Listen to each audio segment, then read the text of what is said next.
la psicología de la inteligencia y la neurociencia. Introducción. No pretendemos negar aquí el importante aporte de la neurociencia a la psicología evolutiva de la personalidad, cuando nosotros mismos, como psicólogos de niños, hace años, cuando no se hablaba de este tema, intentamos trabajar con neurólogos.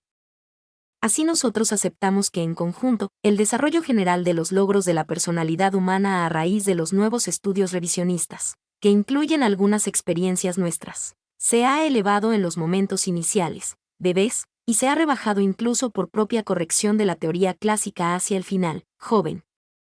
Pero por el afán exagerado, moda, de crítica a la psicología clásica de la inteligencia y afectividad, se ha caído en un revisionismo muchas veces erróneo. Así varias, pero no todas, de las experiencias neurocientíficas, al igual que cognitivas, pueden ser incluso refutadas experimentalmente. Como veremos, solo la cooperación, Marcus, científica entre la psicología evolutiva y la neurociencia, evitará que la crítica revisionista caiga en otra posición extrema, desequilibrio teórico, que en un principio venía a solucionar. Así, a pesar de que hay evidencia razonable de que los logros infantiles, preescolares, pueden comenzar o comienzan a edad más temprana de lo que se pensaba clásicamente, hay que agregar aquí, para ser más exactos, que aquellos adelantos no se completan relativamente hasta las edades clásicas, Donaldson, Ausubel, etc. Las experiencias clásicas prosiguen estando allí donde fueron establecidas, Inelder, Campi. Lo mismo, pero a la inversa, sucede con la complicación o variación revisionista de las experiencias clásicas, aquí iniciales relativamente. Estas son las olas de las que habla Ziegler, las cuales se producen por tratarse de una combinación de sistemas de significados, susceptibles de ser modelizados por ecuaciones lógico-matemáticas, operaciones, que se elaboran sucesivamente, a través de la evolución mental. Cualquiera de aquellas dos posiciones, estudios pasados o estudios actuales, que suponga que las nociones están completas o terminadas en las edades respectivas, antes o después, se equivoca seguramente. Lo constante a lo largo de todo el desarrollo psicológico humano es que las adquisiciones estudiadas clásicamente o por revisionistas no se replican, reiteran, exactamente, en todas las situaciones, teniendo que ser continuadas temporalmente, en su elaboración adaptativa. Esto obviamente no significa que no se revean experimentalmente.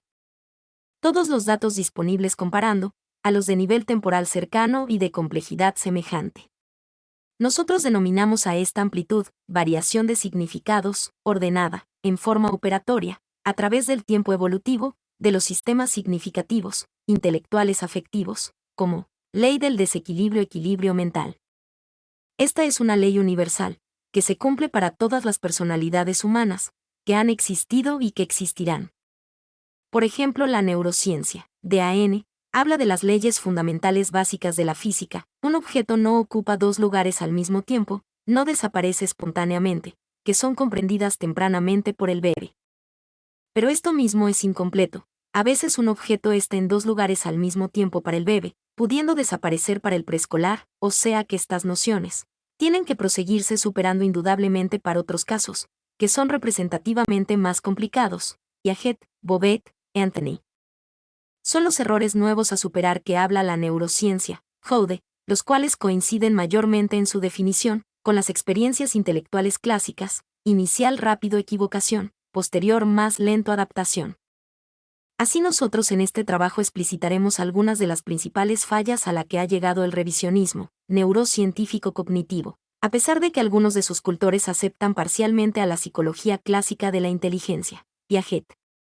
Nosotros, Psicología Integrada, en esta tarea ya hemos obtenido algunos éxitos previos, refutando incluso algunas experiencias revisionistas cognitivas, consideradas irrevocables, Flavel, en contra de la psicología de la inteligencia clásica. Por supuesto que esto mismo les importa poco a los autores, que ya saben todo de por sí. Pues varios autores del hemisferio norte occidental, aconsejados de mala manera por Bunge, hacen como que si estas experiencias elaboradas en Sudamérica, Argentina, no existieran discriminativamente, conducta no conservativa del ñandú. Como se aprecia, la ley universal del equilibrio-desequilibrio, narcisismo-egocentrismo, se cumple para cualquier persona y aún para los intelectuales que de manera no comunitaria completa, se dedican a la psicología evolutiva.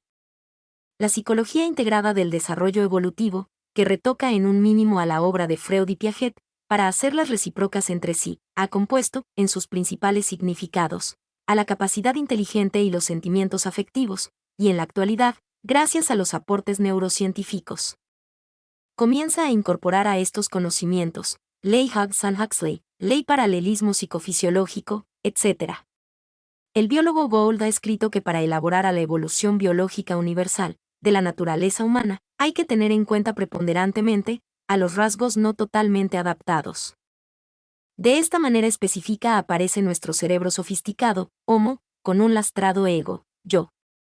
Nosotros agregamos que una de las desadaptaciones más evidentes, BOD, en los seres humanos, es la indefección infantil, B benigno, para valerse por sí mismo, el apego al cuidador materno, se transformará luego en la necesidad de pareja adulta.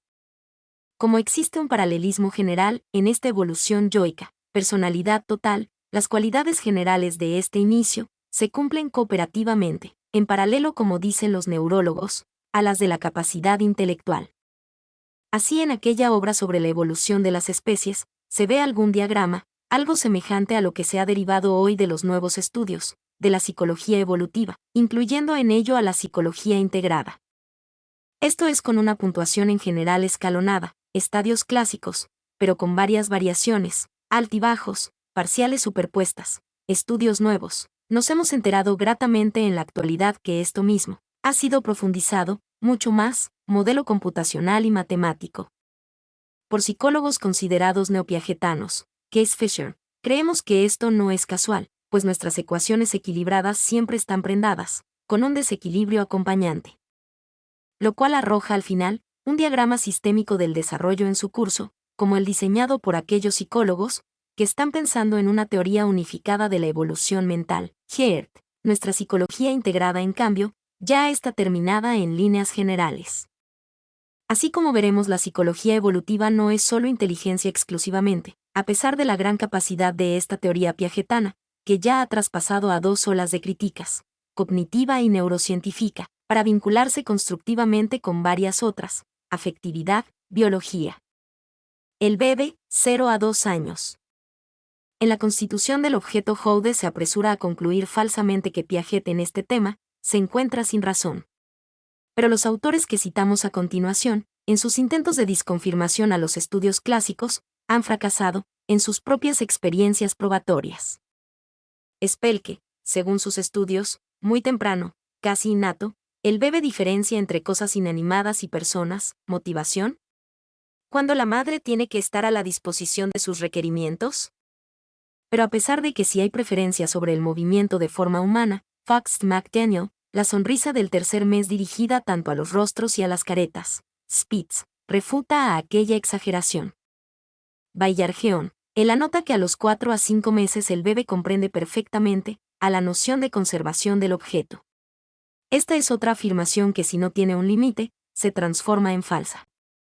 Pues a esta edad el objeto no se conserva del todo, ya que si se vuelve el rostro de perfil, la sonrisa del bebé cesa de inmediato. Spitz, y todavía después, aquella conservación no quedará mayormente establecida, hasta en promedio, recién algo después de los 6 meses, dado el paralelismo Gwen-de-Kerr, para las cosas, se tarda algo más. Finalmente se ha intentado sin éxito probar que los bebés que miran pantallas o imágenes, con más atención, pasan a adquirir a la noción de objeto permanente. Pues percibir dibujitos animados no produce de por sí a la conservación objetal. Si bien reconocemos que lo desacostumbrado asombra al bebé, esto no significa que el reconocimiento, Piaget, directamente conduzca a la conservación de objetos.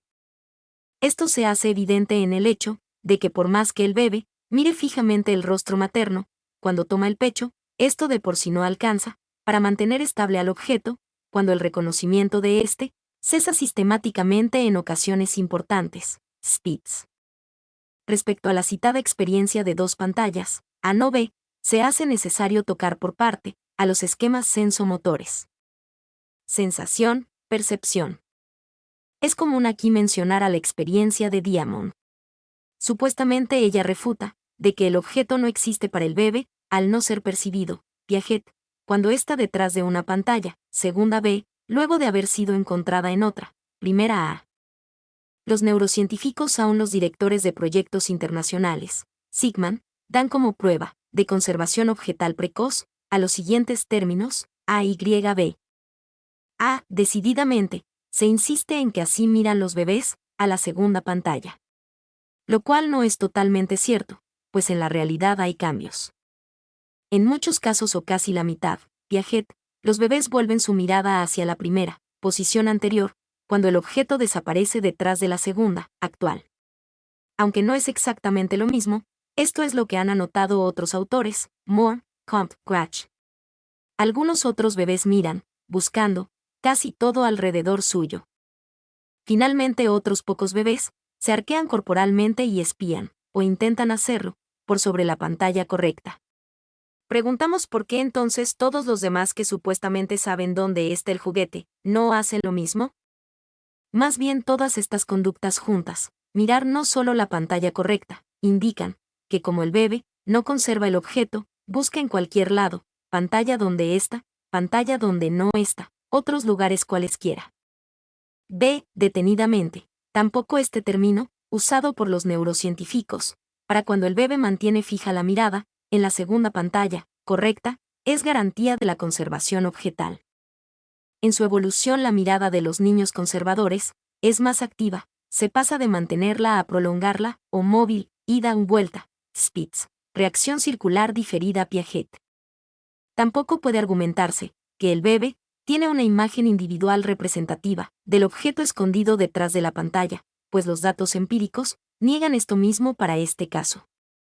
Desde antes, no puede imaginarse representativamente a la mitad del rostro, aun cuando percibe a su otra mitad, y además, se detiene instantáneamente en el movimiento de su brazo para tomar, cuando el objeto desaparece completamente detrás de la pantalla.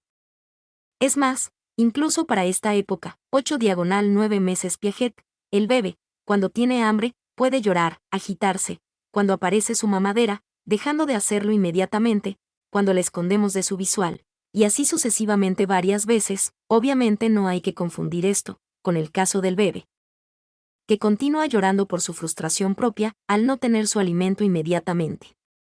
Volvemos a preguntar, ¿por qué el bebé no mantiene su expresivo llanto, pudiendo inhibirse de él, si sabe que su mamadera existe, aunque él no pueda verla detrás de la pantalla?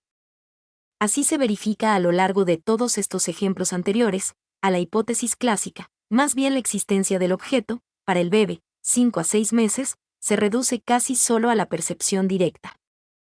Posteriormente, 8 a 12 meses, aunque se lo conserva en su permanencia, detrás de una pantalla, se prosigue arrastrando la carencia, para las posiciones sucesivas, a no B. Motricidad, prensión. Teniendo en cuenta a nuestros datos anteriores, percepción, y lo expuesto por la neurociencia, de que estos niños, 4º estadio de Piaget, no pueden inhibir motrizmente, por inmadurez nerviosa, a la respuesta incorrecta, sobre la primera pantalla, creemos que está probado, como explicaba Piaget, que para este bebé, sin adecuada percepción y prensión, el objeto no se conserva en todas las situaciones sucesivas. Otro falla al respecto de los neurocientíficos es que ya desde antes, el bebé puede inhibir el movimiento de su brazo cuando va a tomar algo. Así no es como ellos hablan para este caso erróneamente, de una carencia general de la inhibición frontal, sino de una falta de freno, ante la situación de haber encontrado primero al objeto en una pantalla. Otro error infantil que como el anterior obedece al pragmatismo, separar lo que se está tratando de su génesis anterior, es el de Bremner, quien nos informa que la conducta del bebé es esperar que los juguetes se hallen en su lugar habitual. Nos preguntamos nosotros para los bebés mayores, 12 a 18 meses, que ya resuelven esto, los juguetes estarán para el incompleto desorden espacial, la conducta de un apurado adulto, cuando busca algo en un lugar que ya sabe que no está, es producida por una recaída en la no conservación del objeto, y no a la inversa. No obstante estas fallas graves anteriores, ofreceremos los datos en contra de la hipótesis que trata de negar a aquella conclusión clásica, no conservación sucesiva. Los neurocientíficos, Diamond, han intentado explicar que los bebés, 8/9 meses, están inmaduros aún, en su corteza prefrontal que no logra inhibir al movimiento incorrecto, buscar en pantalla anterior. No obstante que esta hipótesis explicativa es aparentemente plausible, no negamos la inmadurez general de la corteza frontal, tiene los siguientes hechos en contra. con los siguientes pocos casos, A, B, C, que evitan al error. A. Continuación del movimiento previo de acomodación, Piaget. B. Si el bebé no se apura de por sí, algunos casos constatados por nosotros. Y C. Si se le retiene al bracito, por un tiempo, Flavel, se hace más probable que encuentre al objeto.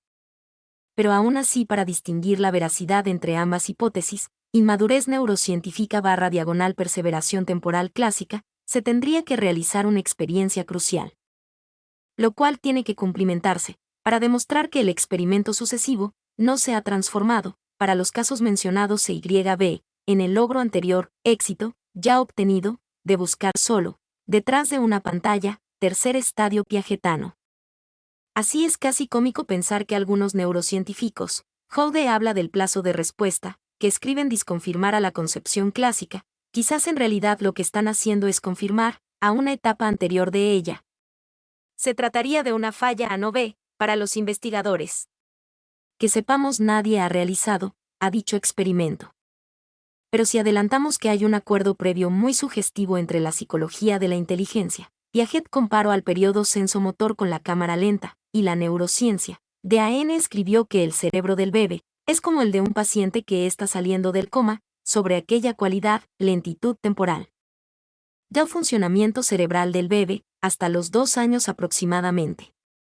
Este factor temporal hace equivocar demostrativamente a Lecuyen, cuando innecesariamente recurre a algo cognitivo mental, por sobre los esquemas sensomotores, analizados por nosotros aquí. Primera infancia, 2 a 6 años. Para esta edad se menciona reiteradamente, Nieder-Bever, a una experiencia, elección de un montón de mayor cantidad de elementos, la cual no es réplica exacta, de la clásica, que explica a la conservación de las cantidades discontinuas, con unidades diversas. Pero además la experiencia clásica ha sido criticada, desde diversos aspectos. El mensaje disparatado pero implícito en este repertorio, da a entender que casi nada se hizo bien, verbalmente, DAN, gestos de conteo, Goldin, Ziegler, y espacialmente, Houde. Ante esta imposibilidad de hacer todo mal, resulta que cada uno de estos planteos anteriores puede revertirse empíricamente. Verbal o lingüísticamente, no es que el niño no entienda la pregunta del adulto, ya que el mayor avance porcentual de la no conservación a la conservación, de Harrison, Smedlong, se hizo preguntándole al niño de la forma clásica. Es un error casi tremebundo, escribir que las pruebas de Piaget no pueden estimar correctamente el concepto de número en los niños, como refiriéramos ellas detallan efectivamente, a la etapa relativamente de completamiento de este concepto. Gestos o acción de contar. Hace décadas ya se explicó clásicamente, Flavel, que el conteo cuando aparecía en las experiencias, era nulo para mantener al valor del número cardinal. Luego este procedimiento sirve con efectividad intermedia, para la conservación de unos pocos elementos. No obstante esto, para salir de toda duda, aquellos autores partidarios de los gestos, debieron haber recurrido correlativamente, cosa que no hicieron, a lo que ya se sabe seguramente, sobre el movimiento de ojos para el caso conservativo, o Brian Boersma. Así sería bueno saber de esta manera fehacientemente, qué gestos motrices están correlacionados con las conservaciones, y cuáles no. Disposición espacial, también insinuar a la ubicación espacial de los elementos, como si fuera una trampa artera, es olvidar que siempre el número tiene un componente esencial de este tipo, lóbulo parietal, DAN. Pues se trata de sistema en el cual lo posicional termina ayudando a la operación correcta. Así la correspondencia bionívoca inicialmente percibida cercanamente, entre las hileras puede alejarse, hasta el infinito, y aún así, el pensamiento conservador proseguirá manteniendo a la igualdad. Entonces, a pesar de que no podemos negar todas las nuevas experiencias en su adelanto para los niños pequeños, nosotros hemos realizado algunas de este tipo con muñecos, no todo es aceptable sin corrección. Pues como la terminología clásica, que se quiere modificar, adelantándola, delimitaba a la segunda infancia para estos logros probabilísticos, bolas de colores en una mezcla, Piaget. La terminología usada por los autores revisionistas induce a una nueva confusión. Gopnik, expertos en estadística bayesiana, DAN en niños infalibles, etc. Al sugerir veladamente que aquí se encuentra ya todo el conocimiento, casi como que la experiencia a superar, de bolas de colores mezcladas probabilísticamente de Piaget, no existiera. Sin embargo, esta coloca las cosas en su lugar, aunque existiera una complicación lingüística, limitando el término a algunos casos propios, ya que recién se cumplirá aquel adjetivo relativamente del todo, luego de superar a las bolitas agitadas, como veremos aunque la palabra expertos tiene dentro de la psicología de la inteligencia. Desequilibrios a remontar, que este caso son, las experiencias clásicas, que prosiguen estando allí. Preguntamos si aquello no es el mismo error conceptual casi, que él se quiere evitar con el revisionismo, experiencias clásicas que no reconocen antecedentes, pues inversamente tenemos las experiencias nuevas correctas, que enuncian a las clásicas casi solo a título para ser disconfirmadas. Preguntamos entonces cuál es el criterio de elección científico. Un gusto personal desequilibrado para un lado u otro, que deja la cuestión empatada, si se elige uno por qué no el segundo o viceversa. O una integración compartida equilibradamente, que reconozca a ambos sentidos en su verdad empírica aportada. Verificación. Segunda infancia, 6 a 12 años. Aquí se traen a colación para su crítica, Videau, Lautrey, Martman, a las experiencias clásicas de inclusión, cuantificación de partes en un todo. Las variaciones, adelantos y retrasos, de resultados, se producen respectivamente cuando algunas de las reiteraciones son más simples, Case, Smith, y otras más complicadas, Branford, Ferrara, Campione. Cuanto más se acerca la pregunta dirigida al niño, Kerry Horton, a lo figurativo, podríamos, más se retrasa la respuesta correcta. Piaget demostró esto al trasvasar una serie de tamaños longitudinales ya correctos a un orden verbal en principio incorrecto. El género en la adolescencia puede también introducir variación de estos órdenes sucesivos. La prueba, de aquella abstracción verbal, está en que cuando se le agregan empíricamente a los nuevos elementos, el niño luego de apreciar este hecho, contesta correctamente de nuevo, mayor el todo que una de sus partes. Así para el caso, se deben ampliar todos los resultados experimentales promediándolos, en su variación, y no descartarlo a uno, como incorrecto. Hode ha cualificado a este concepto de inclusión, como apartado de la vida cotidiana, ignorando que es parte correspondiente. Inclusión 3 personas a los 5 a 6 años, del universal, complejo de Edipo, Freud, que supera a la ambivalencia inicial, cuantificación primaria, Bateson, en una elección objetal equilibrada, operación extendida. Strauss. Algo parecido a esta noción anterior de inclusión, sucede con la conservación del peso, variación parcial de lo clásico. Al respecto, Miller realiza una experiencia en la cual se inclina desigualitariamente a la balanza, en forma no advertida por el niño, y según él, muchos chicos cambian su respuesta hacia la no conservación, plastilinas. Del peso, se ha dicho que la mayoría de los niños que recaen son aquellos que se basan en la repetición superficial o refuerzo verbal. Pero otras experiencias semejantes, Flavel, han dado contrariamente que cerca de la mitad de los niños pueden mantener a sus respuestas conservativas a pesar del cambio real de la posición de la balanza, a diferencia de la experiencia clásica piagetana. El cambio perceptual es solo aparente para la noción. Nuevamente aquí hay que compensar a los porcentajes de éxito, que no refutan a la conservación del peso clásica, sino que la amplían en su campo de realización. Nosotros mismos hemos constatado que cuando hay una intervención de una variable, que no se percibe explícitamente, aire, el logro, conservación de peso, se retrasa incluso hasta la adolescencia, 12 a 15 años. Adolescencia, 12 a 20 años. Hode se vuelve a equivocar cuando escribe que hay quiebres o regresiones de la lógica formal, operaciones formales. Que no los había pensado Piaget.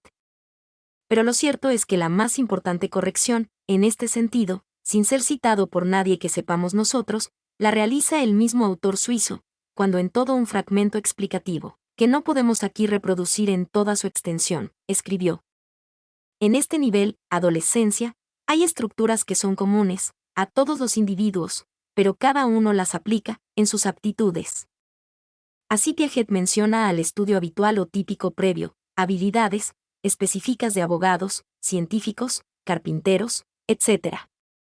Un autor como Chon ha escrito que respectivamente a través de aspectos concretos, dibujos, cincel, instrumentos, roles, maquetas, etc., los personalidades, arquitectos, escultores, músicos, actores, ingenieros, etc., ingresan el mundo de lo hipotético o virtual, operaciones formales en campos específicos. Este reconocimiento de las preferencias laborales personales, Roch, Travasso, ubica a la psicología de la inteligencia retocada, sobre la ruta ya trazada previamente por Holland, que Gardner en su concepción de las múltiples inteligencias no recuerda.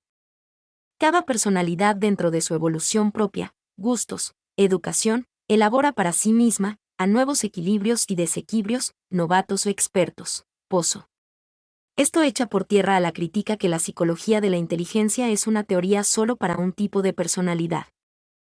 Así la cualidad formal se aprecia mayormente dentro del campo vocacional correspondiente, intelectual, social, técnico, empresario, convencional o artístico, y no para todos los casos. Los campos más opuestos mutuamente entre sí son el técnico con el social, el intelectual con el empresario y el artístico con el convencional. El yo, ego, retoma las mismas operaciones en sus combinaciones, pero con diferentes significados concretos. Todos pensamos cosas diferentes, pero con las mismas operaciones mentales. No obstante, varios autores, Hellman, Donaldson, etc., insisten en que Piaget subestimó a la emoción humana, como progresista. Esto es como escribir una tontería como que la física no es botánica, o viceversa, que Freud no estudió a la inteligencia humana, etc. Más si tenemos en cuenta que ni la psicología cognitiva, ni la neurociencia tiene elaborada a una teoría desarrollada de la afectividad humana, solo aspectos parciales. Por fuera de que a veces la emoción específica primaria, desequilibrada, dificulta la resolución de problemas, experiencias de etólogos, Baal, escribir cosas semejantes a aquellas, significa que no se quiere reconocer. Sin embargo, Hode reconoce a Freud, que Piaget ha logrado erigir, a diferencia de casi todos sus críticos, a 1. Una teoría psicológica, reconocida por Dan, que no puede ser refutada por un pragmatismo de experiencias sueltas entre sí, muchas de las cuales solo tienen en común el afán de disconfirmar a la teoría de la inteligencia clásica. 2. Esta teoría, a pesar de sus carencias, algunas puestas de relieve por la neurociencia y otras por los estudios cognitivos, es casi completa evolutivamente, bebe adolescencia, en sí misma. Hode debería reconsiderar tamaña hazaña, al citar a Einstein en sus escritos, ya que él no recuerda la frase que éste le dirigiera a Piaget, cuando le explicara algunas de sus experiencias con los niños. Es más difícil la psicología que la física. 3. Por lo tanto, no es casual que ella se pueda comparar científicamente, bajo ciertas condiciones y sin reduccionismos, con el psicoanálisis evolutivo, no la clínica psicoanalítica. Esta integración en su conjunto está logrando explicitar así a varias de las características universales de la naturaleza humana, cualidad que se deriva de la universalidad del aspecto orgánico biológico. Como ya hemos explicado, por motivos adaptativos, a igualdad de condiciones relativas y en caso de adelantamiento, es el área afectiva la que inaugura el equilibrio. El yo infantil necesita destacar la apreciación de los adultos que lo cuidan, por lo tanto toda experiencia que implique algo de animismo o antropomorfización tiende a adelantar a los logros evolutivos. Así la psicología integrada logró establecer al código semántico básico de la especie humana toda. Como ha dicho Gardner, si esto lo descubrieran ellos, hubiera sido más importante que el del código genético. Así hemos demostrado lo contrario de lo que anota Mandler, esto es, que no se puede aceptar tan fácilmente a toda la crítica de la neurociencia cognitiva, por sobre la psicología clásica de la inteligencia.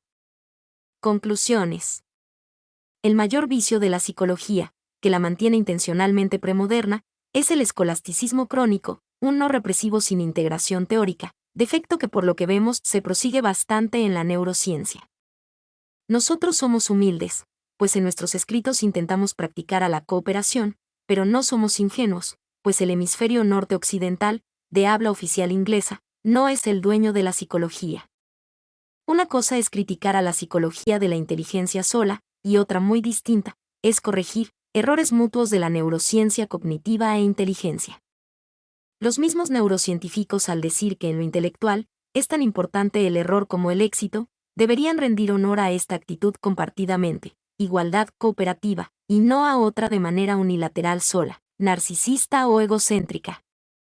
Preferir que Piaget no tuvo contacto concreto con la biología, sin agregar nada más, es con el objetivo de apartar su autoridad científica de la biológica, campo del cual fuera relegado injustamente por un comité Nobel. El autor suizo como psicólogo vocacional se hizo preguntas fundamentales al respecto, por ejemplo, qué cambios neurológicos estaban permitiendo a sus estadios. Hoy sabemos que son las neuronas inhibidoras, que cobran cada vez más actividad a lo largo de todo el desarrollo mental. Además, y esto es central, su irreversibilidad operatoria está muy cerca de la falta de inhibición, perseveración, de las neuronas. ¿Por qué no se dieron cuenta de esto mismo, los críticos neurocientíficos, que sí ya tienen muchos datos biológicos concretos? Creemos que este despropósito, a pesar de los reconocimientos formales, se produce por una propiamente excesiva y personalista centración ideológica. Se concibe a la neurociencia como juez evaluador, la misma actitud que el Tribunal Nobel citado, excluyente de otras ramas científicas de la psicología, a las cuales hay que tratar de subordinarlas, teniéndolas discriminativamente solo a título de refutación, cuando estos campos científicos, ya, en el siglo XXI, están más avanzados en su conjunto. Verificadora mutua.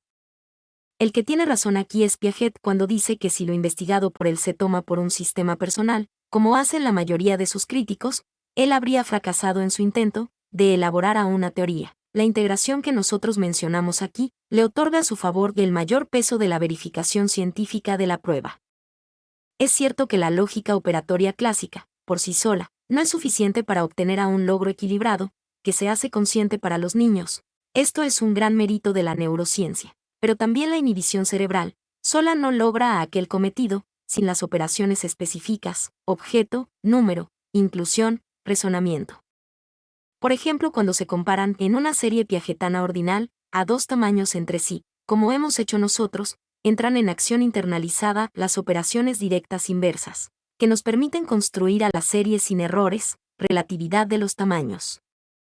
Pero además aquí, interviene la inhibición sincronizada de neuronas, recayendo para nuestro caso preponderantemente sobre el hemisferio izquierdo. En la comparación numérica se torna más activo el hemisferio derecho. DAN.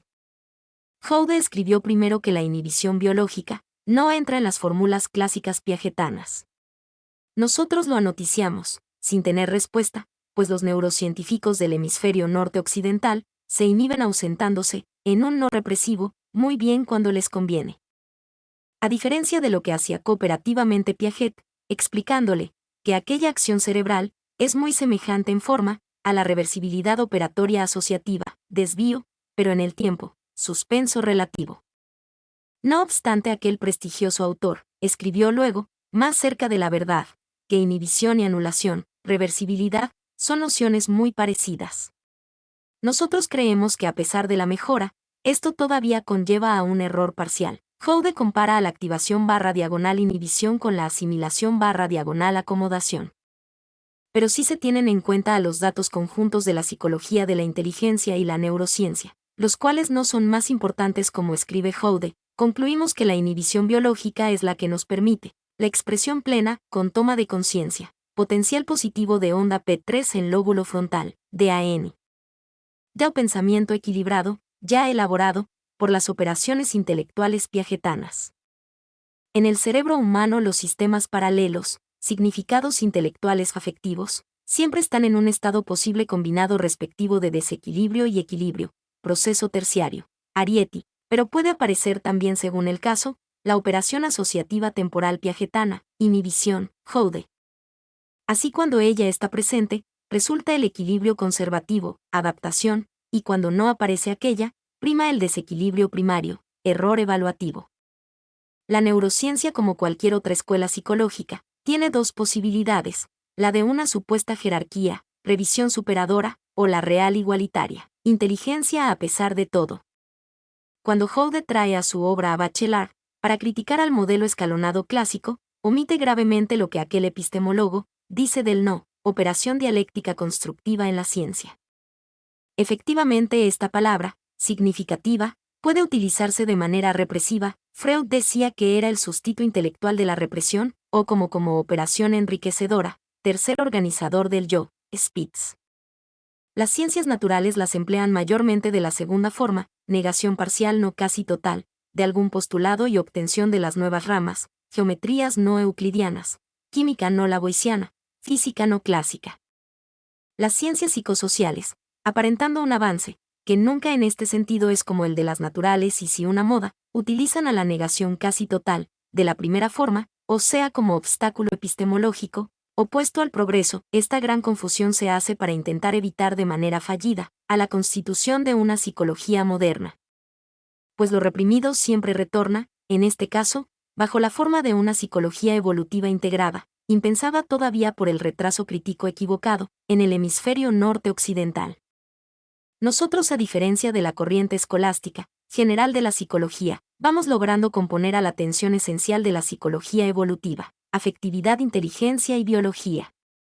Por supuesto que los neurocientíficos o los psicólogos escolásticos tienen derecho a escoger entre estas dos posibilidades, ya que no es desprestigio de por sí adscribirse a una escuela, sobre todo en el trabajo práctico profesional, como lo explica la teoría clásica. Solo que a nosotros nos divierte, de cómo luego estos intelectuales hablan de la libertad, criticando a la represión intelectual o social, cuando ellos hacen lo mismo, haced lo que yo digo, no lo que hago, a nivel teórico en su rama de estudios, Gould. De esta manera sin composición, es muy difícil imaginar que esta gente comprenda lo escrito lúcidamente por DAN, respecto de las leyes matemáticas, cerebrales y psicológicas. Será la unidad del conocimiento, entre la psicología y la ciencia cerebral. De todas maneras, como ha sucedido en otras ciencias, Bachelard, basta con que un solo investigador, más que aquí propiamente la comunidad científica no existe, pruebe esto, como hizo la psicología integrada, para que se constituya otra verdad científica nueva, acorde con el psicoanálisis del conocimiento objetivo. La psicología integrada, como refiriéramos, no solo ha logrado armonizar a la afectividad e inteligencia humanas, sino que también está incorporando operativamente a la base neurocientífica, gracias al aporte de estos profesionales, paradójicamente sin que ellos quieran reconocerlo explícitamente. Es una ironía que las leyes universales, que rigen a esta múltiple integración científica, biopsicológica, sean básicamente las clásicas de la psicología de la inteligencia piagetana, eso sí extendida sistémicamente, para abarcar al campo afectivo y biológico. Así podemos decir sin riesgo a equivocarnos mucho, que la psicología de la inteligencia no es a pesar de todo, sino más bien si es correctamente utilizada para casi todo. ¿Qué hacer con los intelectuales, que no saben o rechazan a esta formalización psicológica de las operaciones mentales? Ya lo dijo Bateson, que ellos se encuentran atrasados, por más máquinas que tengan, al menos 50 años, respecto de la investigación avanzada, actualidad. La psicología integrada, en cambio, no solo ha cumplido con lo enunciado por DAN, sino con lo solicitado por Neumann, de encontrar al lenguaje matemático, en nuestro caso lógico-matemático, del funcionamiento operatorio del cerebro humano. Este gran éxito de la ciencia argentina, Lieberman, Campi, que como ya dijimos trabaja sobre bases internacionales, tiene que ser aceptada, en este medio, por dos motivos. 1. El único psicólogo Kahneman galardonado con el Premio Nobel, Economía, como él mismo reconoce, calificando a su propio trabajo como nada en absoluto, Joude, nos muestra que esto es literalmente cierto. No solo ante la negación del Nobel a Piaget, sino también ante la totalidad que nosotros pudimos elaborar, psicología evolutiva integrada, a partir de su obra. Joude debería explicar en sus escritos, de que a Piaget no se le otorgó el Nobel de Ciencia, por el egocentrismo ideología, pues se daba la falsa excusa, mentira, de que era lamarckiano. Cuestión esta, que fue siempre negada explicativamente por él mismo en su obra. Esto nos advierte que ese comité Nobel no sabía, o no quería saber, la obra piagetana. Da risa pensar que Darwin, que sí lo era, caería bajo esta censura absurda del comité referido. 2. Nosotros, psicología integrada, hemos sintetizado inéditamente a la formalización lógico-matemática de la actividad cerebral, y nos hemos adelantado en esto, no en las aplicaciones, a dos proyectos de investigación importantísimos del hemisferio norte, UEIU. Obviamente sabemos, Gould, que la intelectualidad occidental ideológicamente, patriotismo egoísta, no reconoce a la altura de un premio Nobel a la psicología argentina, pues no les preocupó para nada quedar en ridículo ante la negación de Piaget, la cual erróneamente, como acabamos de ver, todavía está de moda. Siud, S. sonríe creyendo que otorgamos desmedida importancia a nuestros descubrimientos. Eck, recordamos lo que un científico galardonado del hemisferio norte, como Kurzweil, dijo al respecto. Es evidente que ninguna fórmula simple, puede emular al fenómeno más poderoso del universo, el complejo y misterioso proceso de la inteligencia. Con suficiente fuerza bruta de cálculo, computado, y fórmulas adecuadamente combinadas, hay pocos problemas definibles, que no cedan. Tal vez con excepción de este, ¿cuál es el conjunto completo de fórmulas de unificación que subyacen a la inteligencia? Ya que esto es para todos los investigadores del mundo, y no solo para los que se creen dueños personales de la psicología, la respuesta dada desde la psicología argentina integrada de la personalidad humana en evolución, es que, el conjunto completo de fórmulas unificadas, inteligencia, afectividad, biología, son tres complementarias. Una que indica el desequilibrio, irreversibilidad, otra que señala al equilibrio, reversibilidad, y por supuesto la correspondiente a la inhibición, asociativa temporal, aportada gracias a la neurociencia. No es tan exagerado decir que el Newton de la psicología no habla el idioma inglés, pero emplea para detallar a la conducta total de la personalidad humana, a las fórmulas operatorias, que casi todo el hemisferio norte, desde Hawking en adelante, se empeña en relegar o ignorar. A la psicología argentina, desde Lieberman en adelante, le toca el gran honor, poniendo en práctica del egoísmo inteligente, de inaugurar superadoramente lo que hace décadas Piaget escribiera proféticamente. Esto es en contra de las escuelas represivas, para las tendencias de la investigación en las ciencias sociales. Una forma de pensamiento científico aún no equilibrada, como por ejemplo en algunos casos las teorías biológicas o psicológicas, que se suceden durante un periodo dado, se mantienen irreversibles en el sentido de que cada teoría elimina a las precedentes siguiendo un desarrollo sin revisión. En una forma de pensamiento equilibrado, una nueva teoría engloba por el contrario a las teorías que supera, a título de caso particular. Existe entonces reversibilidad en el sentido de que existen algunas transformaciones operatorias que permiten al mismo tiempo proceder desde el caso particular anterior hacia el caso general que se acaba de descubrir o inversamente, desde este último al precedente. En una situación de este tipo, las relaciones entre los conocimientos más antiguos y los conocimientos ampliados, más recientemente, confluye por completo con la coherencia interna del sistema considerado en su totalidad actual. La reversibilidad operatoria constituye la ley del equilibrio. Obviamente en la actualidad y gracias a esta superación múltiple, biopsicológica, la psicología integrada de la personalidad ya es una ciencia moderna, principalmente como escribía Lorenz, gracias a los psicólogos de niños, aunque Freud y Piaget lo eran vocacionalmente. Esta cualidad es de universalidad, aunque se haya sintetizado elaborativamente en el hemisferio sur, Argentina, y casi en contra, de la represión imperial del hemisferio norte occidental. Hemos probado así que la psicología de la inteligencia todavía sirve, respaldada por el psicoanálisis evolutivo freudiano, para refutar al reduccionismo escolásticos, tanto de la psicología cognitiva como de la neurociencia actual. Mi nombre es Demim. Soy tu asistente personal. Mi sitio en internet es demim.es.tl.